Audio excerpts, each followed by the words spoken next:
key cities in Ukraine, including the capital, Kyiv, defiance.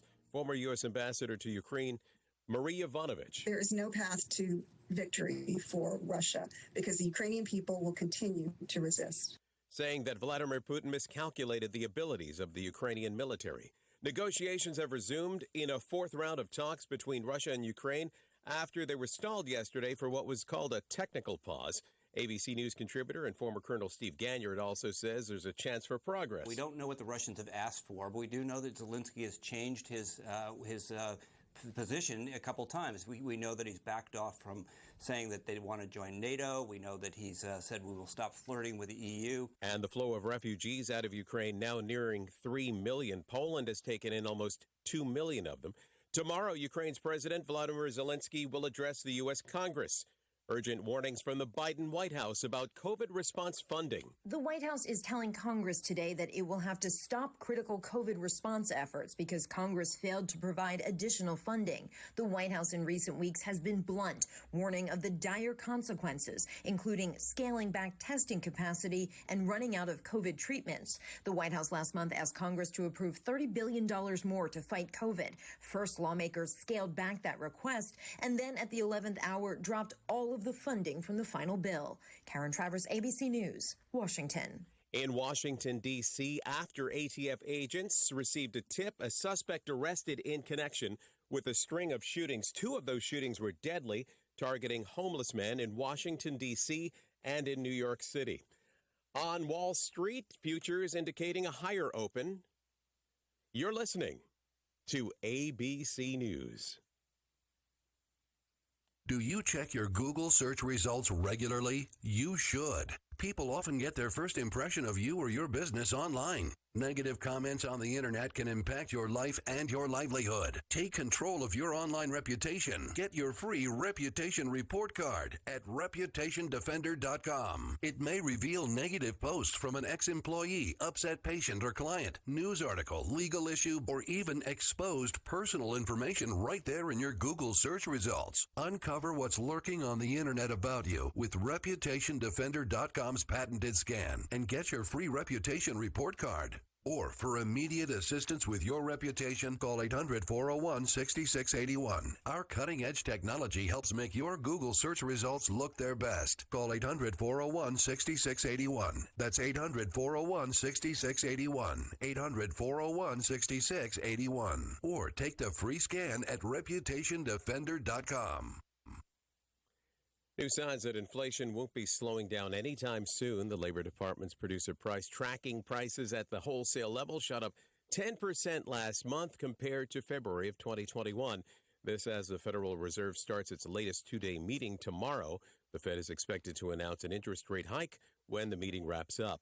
Thousands of teachers still on picket lines in Minneapolis. Their strike now into week 2. It's so important that we're here right now fighting. And I know we're all tired. And I know that we're all struggling to be here. Union negotiator Mary Webb Hampton, the teachers pushing for better pay and better mental health support for children. A Russian oligarch now facing charges of making illegal campaign contributions in the U.S. While Lev Parnas and Igor Fruman were helping Rudy Giuliani in Ukraine with his mission to dig up disparaging information about Joe Biden, they were also starting up a marijuana business in this country. They took $1 million from Russian businessman Andrei Muraviev to gain favor with several candidates in the 2018 midterm elections. Muraviev has now been charged with making illegal contributions and conspiracy. He's in Russia, so out of reach of U.S. law enforcement, but federal prosecutors said it was important to charge him because he attempted to corrupt the American political system for his own interests. Aaron Katursky, ABC News, New York. And CDs making a comeback. Music fans spending nearly $600 million on compact discs last year. That's up 21%. This is ABC News. My sign is a potential customer's first impression, so it needs to be perfect. It's possible at Staples. There are 4 other bakeries within 5 blocks of here. My shop needs to stand out. Also possible. With Staples print and marketing services, small businesses can print big with wide format signs and banners. Right now, get $10 off custom printed signs, banners, and posters when you spend $50 or more. Create your sign at Staples, the working and learning store. Ends 3/26. Visit staples.com/signage for details. Dave Packer, ABC News. And the forecast for today looks like we're going to be sunny skies outside today. Highs around 66 degrees, mostly cloudy overnight tonight. Lows around 46 degrees. Looking ahead toward tomorrow, mostly cloudy with showers. Highs around 58 degrees. Chance of rain about 80%. So it looks like rain back into the forecast for tomorrow. Amounts 1/4 to 1/2 of an inch are possible. Rain continues into Thursday. Partly cloudy with rain showers. Highs around 71 degrees. Currently outside the studios here on Whitesides Road in the 182nd floor of the Studio B, 37 degrees.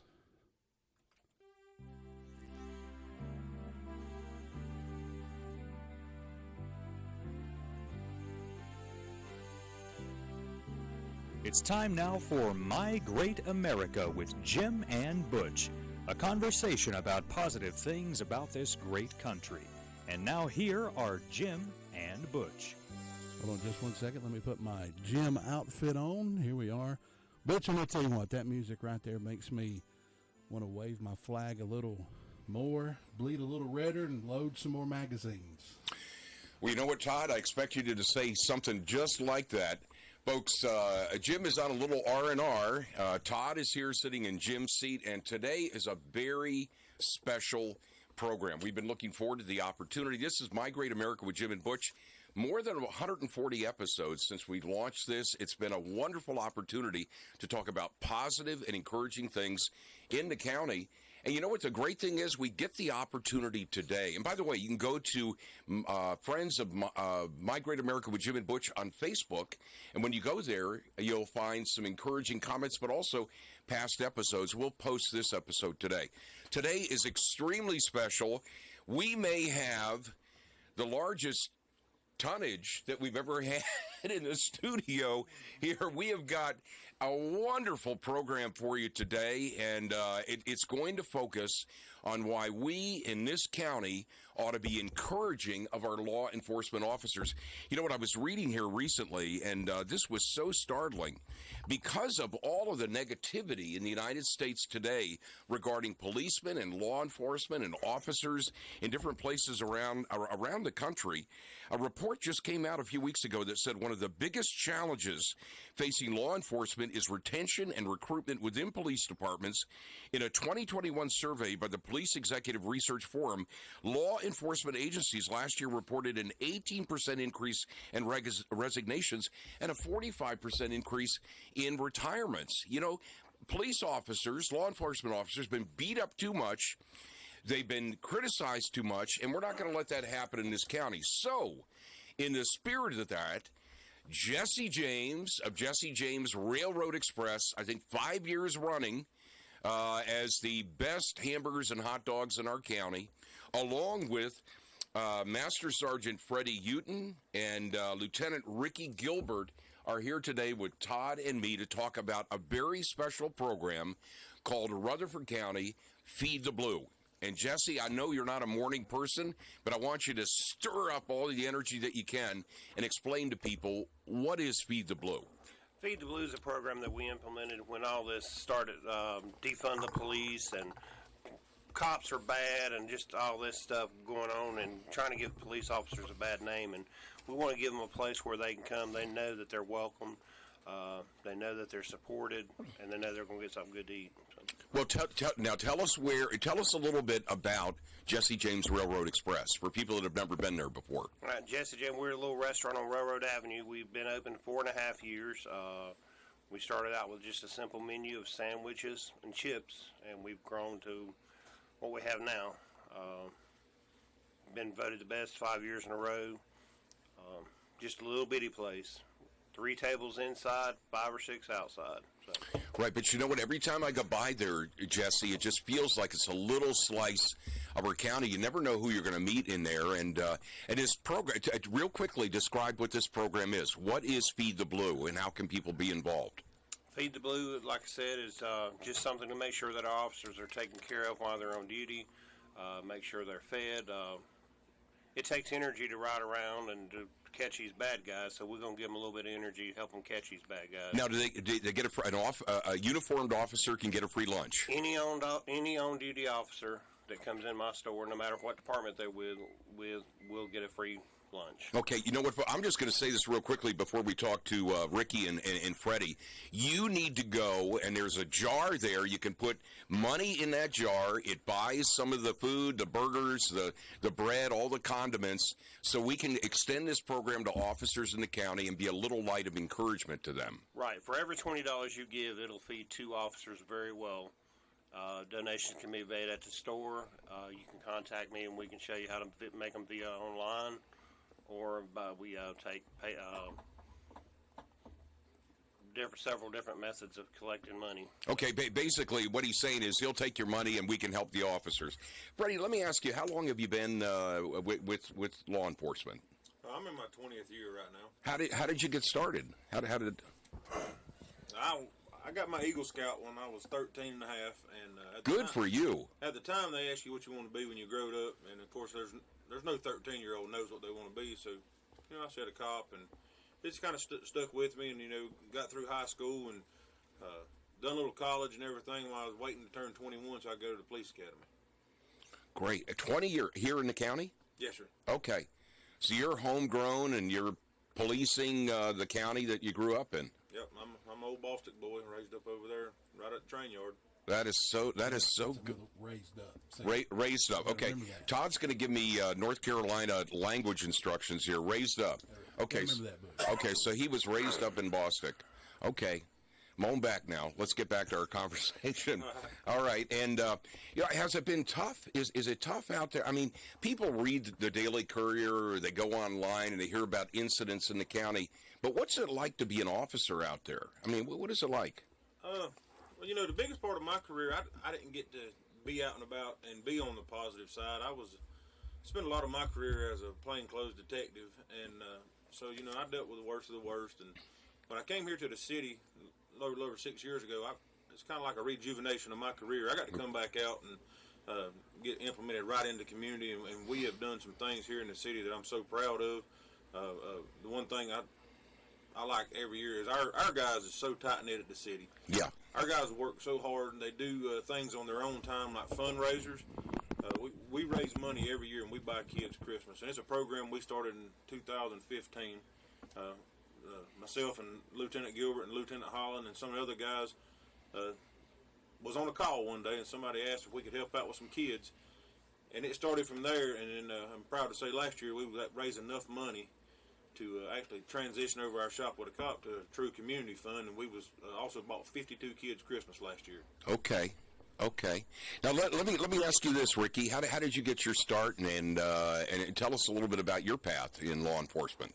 I've been with it 25 years. Started out as a fireman of town of Rolton, riding with some of the previous officers, previous chiefs and investigators, just riding with them. And Lieutenant Parker said, "Hey, if you're going to come out and ride with us, why don't you go to BLET?"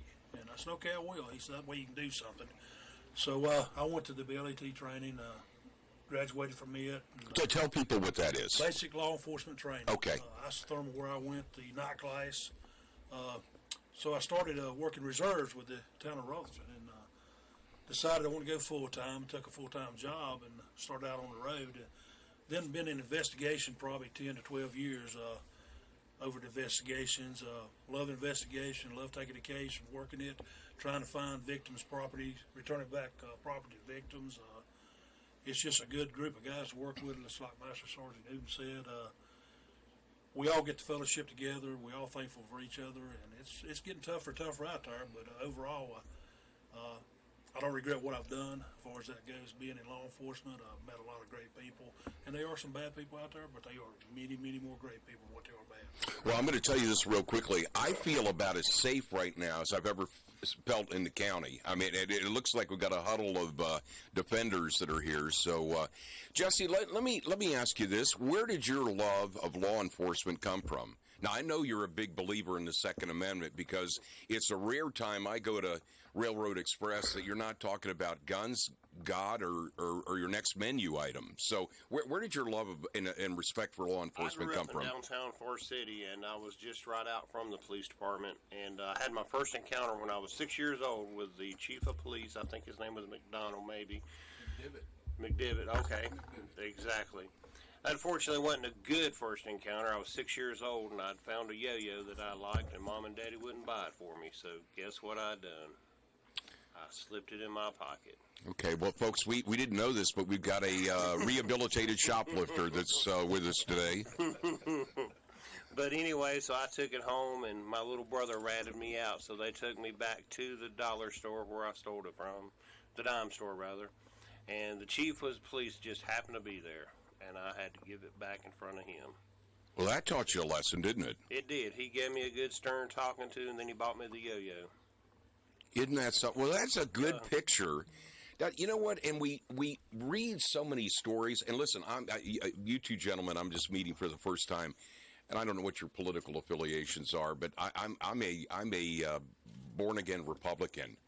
I used to be a Democrat my whole life, and I listened to all this rhetoric, all this language that was so angry about the police. I used to live in the Twin Cities. I know exactly where George Floyd was killed.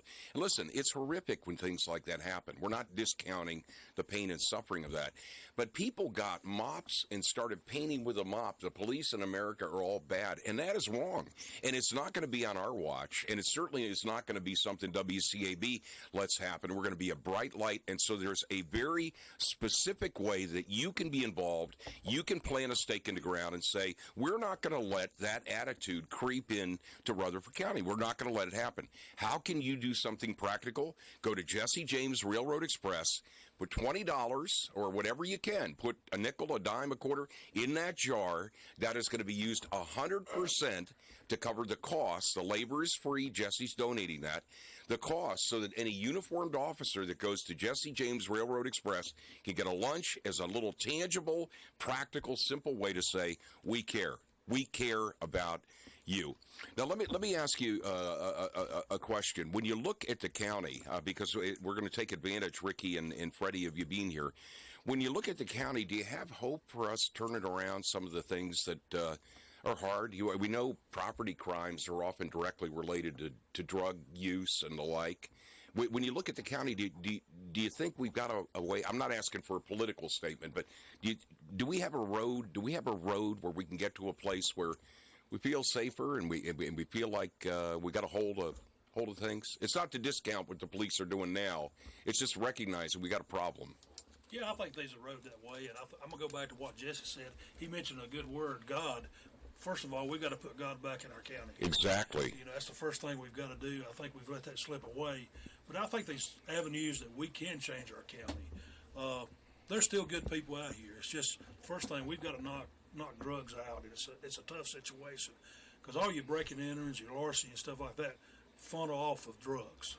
So if we get a hold on the drug issue, I think our county can turn around, and we've got many wonderful people in law enforcement, wonderful people in businesses that appreciate what we do and stuff like that. And the citizens in this county is outstanding. I'm gonna put you that way. I think there's an avenue to get out of this mess. How about you, Freddie? What do you think? I mean, you grew up here. You've been in law enforcement for as long as you have been. What's your perspective on all of this? Well, I mean, everything Lieutenant says is exactly right. You know, we've got to put God back first. But let me get to the employment side of it. What I've seen with the turnover rates, that's something I've watched. It's always interested me as far as like retention and trying to get these younger officers, because times have changed so much in my 20 years. But what people don't realize, if you look at the dynamics here around our counties, our guys here, we're a whole lot less paid than other counties around us. And then, you know, guys hear that and see that, and it's easier now to jump ship because they're chasing the dollar. You take older officers, they came in, they done this because it was a passion of theirs to help out. Mm-hmm. We came on back in the day knowing we was not going to make any money. When I started, I made $22,000 a year, and every day I was off, I drove a tractor and trailer. I've always done something on the side, and I've been blessed in my career to move up. But some of these other guys, you know, they come in, times get hard, money gets hard, and I think you hit on early on. There's not enough officers going to the academy for the officers that are leaving, and so just for us to stay full staffed in the county is challenging. But we need more officers, and our officers need to get paid accordingly, because you know we're a little behind all the way around in this county and the South in general. It's hard to come in and get ridiculed by the social media and things like that. Not so much in our county, but the national media beats down law enforcement. It's hard to hold your head up and keep plowing forward when everything you see on international or national media is beating you down. Well, and we are definitely, Jim Bishop and I have talked about this often, we are going to be a bright, incandescent light affirming law enforcement in this county. We're not going to let it be the case that people are negative, Todd. We're just not. One of the things that I noticed, even, I don't know if it's a southern thing, but the women going through Walmart with their kids. If you don't be kind, I'm going to have that cop over there come. I hate hearing that. That cop is not going to do that. And if you feel that way, any police officer, I keep saying cop. I'm gonna change. Okay. Law enforcement officer. I was raised in the South. Okay. It's a cop. Okay. Any law enforcement officer would be more than glad to talk with you anytime. If you see them out, excuse me, sir, they'd love to talk to you and even share with your kids what's going on. And I think that's the biggest problem in America: miscommunication between, or non-communication between cops who were doing nothing but their job, law enforcement officers who were doing nothing but their job, and the public. I've never been in a situation where I couldn't approach a law enforcement officer. And I mean, Rick's came over here and filled out reports for me. I think he may have done my toolbox that got stole off the back of my truck. But, and Rick was like, tell me about your tools in there. I don't know, Rick. They was just a bunch of. Well, he's being a good investigator. I mean, he's being a good investigator. We both knew that thing was gone. It's long gone. So it is what it is. And I hate that people are so far gone into drugs that they have to look at alternatives like, theft and property damage and stealing from relatives, just to get that next high. Well, and you know what? The face of the addicted in our country, we need to change our perspective on that. I've shared this story because it's very personal. I have 4 children. They grew up in a privileged environment. They all had everything that they needed and more. But you know what? The face of America's opiate crisis is a 27-year-old, for me, is a 27-year-old girl named Micaiah, who's on the streets somewhere in the Twin Cities of Minneapolis and St. Paul, who's addicted to heroin and meth. And she's my daughter. And in 2016, I've shared this story before, I chased her around the country. She would call and say, Dad, I'm in Phoenix. Where are you? I don't know. And I would go, and I was dealing with pimps. I was dealing with drug dealers, trying to find a daughter on the streets. It almost killed me. So when we talk about the drug addicted in this country, it's not just some homeless person that's underneath a bridge somewhere. One of the fastest growing cohorts of the addicted in this country are middle-aged white women who were on painkillers, got cut off by a doctor, as you know, and then they go to street drugs. I mean, so a lot of what people believe about law enforcement, don't you think that it's from television, it's from things that they think they know, but the real in the trenches work that's being done is being done by people like you, Ricky, and Freddie, and we're really grateful. And so today here on My Great America with Jim and Butch, Jim has taken a little R&R. We've got Jesse James from Jesse James Railroad Express. 5 years in the running, right? That's correct. 5 years in the running is the best burgers and hot dogs. They have partnered with WCAB and others in the county to promote a program called Feed the Blue, which means that with your financial help and encouragement, just go there and put money in the jar and other ways that Jesse will tell you. We'll give any uniformed officer that comes in there a free lunch, a free meal when they come, as a little way of saying we appreciate so much what you've done. Now, let me ask you two gentlemen, since I have you here, Ricky and Freddie, when you're done with the law enforcement, what are you going to do? Lawn care. That's a good question, because it's coming up. That the retirement age is coming up for me anyway. So, have you prayed about that? Given some thought to what might be next? Yeah, I've actually done that. Prayed. I think I'm gonna do a little traveling and spend more time working for the Lord. Great. That's my goal. I think I want to get out there and do a little bit more at the church that I go to. I'm a deacon at our church. I want to spend more time. Where is that? Mountain View Baptist Church. Okay. Sure. Yeah. Pastor Eric Reed. So. That's my goal. I guess I want to get out there because there's a lot of unsaved people in this county, that doesn't go to church, and that's something that we have to reach out to get them in church and get them to know the Lord, because that day's coming. Reading the book of Revelation, He's coming back. He is. So we want to take as many home as we can when He comes. Right. That is so strong. So strong. How about you? I know that's still down the road, but have you thought about what might be next? Oh yeah, I'm gonna do my fair share of hunting and fishing. I love the outdoors. I love my family. I have 2 children, and there's a large age gap between my kids, so I got a lot of parenting left to do. My world is my family, and I will have some sort of small business. I've got several things in mind. I'm already looking into, because 8 years is gonna fly by, and then before you know it, I'll get to sit on the porch on whenever I want to, then look out across the yard. Jim Bishop and I talk about the day. He's like my older brother. I said, Jim, sometimes you and I, the word curmudgeon comes to mind. Yeah, you and I feel like when we talk, we ought to be sitting in rocking chairs on somebody's porch. And often what will happen, of course, when you reach that age, you don't say a lot. You just sit in each other's company and look at the cars that are going by. But I so appreciate you opening your heart about the importance of people getting right with God. We have over 250 churches in this county, and we've got different denominations and different expressions. People often hear me say on My Great America, I go to Word of Faith Fellowship. You go to Baptist churches. I don't know what church you may go to. Todd, yeah, what was that? Baptist. So you go to a Congregational Holiness. But you know what? We can focus on things that we all agree on. And one thing we want every listener and viewer on the YouTube channel for My Great America with Jim and Butch to do is we want you to make a purposeful effort to get behind and encourage our law enforcement in this county. There are practical things you do. When you see somebody in uniform, I do this all the time, including people that are veterans. Go up and say, I appreciate your service. I appreciate your service. You don't know what that little encouragement can do for somebody that's been up half the night investigating a case. And it's the right thing to do. My grandfather used to say there's no right way to do the wrong thing. It's wrong when we don't honor and respect law enforcement in Rutherford County.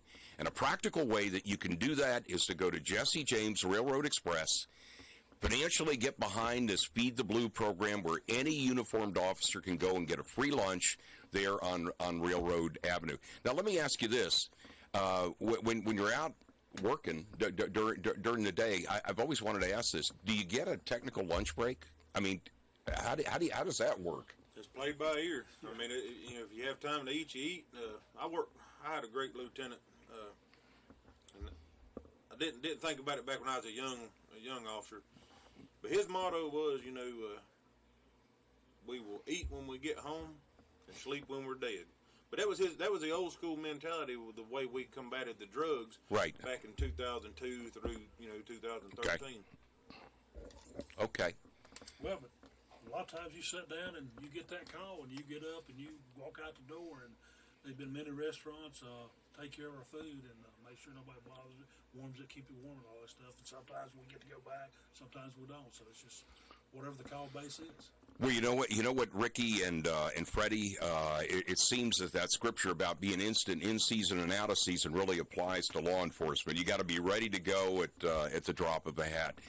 On today's edition of My Great America with Jim and Butch, we've had Todd that's been sitting in the Jim chair. Jim is just getting some much needed R&R. We've got Jesse James, who is the founder, and right there in the kitchen you'll find him. It's the master and commander of everything that happens at Jesse James. That'd be my wife. Okay. You know what I did is I set the volleyball. I set the volleyball up there for you to spike just now. He does an unbelievable job there. It's been such a joy to have Ricky Gilbert, Lieutenant, and Freddie Upton, Master Sergeant. Master Sergeant, and of course I'm Butch, and this is My Great America. Now I want to ask you to do something very practical today. Or this week, I want you to go by Jesse James Railroad Express. I want you, if you're at, and churches, we need more churches involved in this. We need pastors to get up in front of the congregation and affirm law enforcement. So whatever your church may be, Mountain View Baptist, Congregational Holiness, Seventh-day Adventist, Lutheran, Presbyterian, Baptist, but whatever it may, Board of Faith, whatever it may be, Get behind this program. It's a practical way that you can show that you care for the people that are making our community safe and good each and every day. I'm going to say a quick prayer as we end for our brothers and sisters in law enforcement. Over 800,000 officers in America. So join me as I say a quick prayer as we end today. We're grateful, God, for your love and your care. We thank you for this county and pray that today every officer, man and woman, would feel your strength and your protection and your encouragement. You are God and we are not, and we are your children, and we depend on you. So help us to hear your voice and do your will today. And as you do that, we'll praise and honor and glorify the name of Jesus. For it's in his name we pray. Amen. Amen. Thanks so much for being here.